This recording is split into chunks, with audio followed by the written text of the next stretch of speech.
ايش رايك لو قلت لك بعطيك عمل كان يسعد النبي صلى الله عليه وسلم ويفرحه ويجعل وجهه يتهلهل وترى البشر في وجهه وهو كله بشر صلى الله عليه وسلم.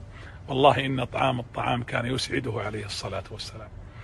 الأنصاري لما رأى وجه النبي قد تغير وتمعر وسمع خطبته دفع من ماله ولباسه، وقام الصحابة يتعاقبون على الإنفاق والإطعام، فرؤي ذلك البشر والنور والسرور كالمذهبة في وجهه، يطعمون الطعام على حبه، قيل على حب الطعام ودهم فيه محتاجينه، وقيل على حب الله، مسكينا ويتيما وأسيرا. ليش؟ إنما نطعمكم لوجه الله لا نريد منكم جزاء ولا شكورا إنا نخاف من ربنا يوما عبوسا قمطريرا، فوقاهم الله شر ذلك اليوم ولقاهم نظرة وسرورا.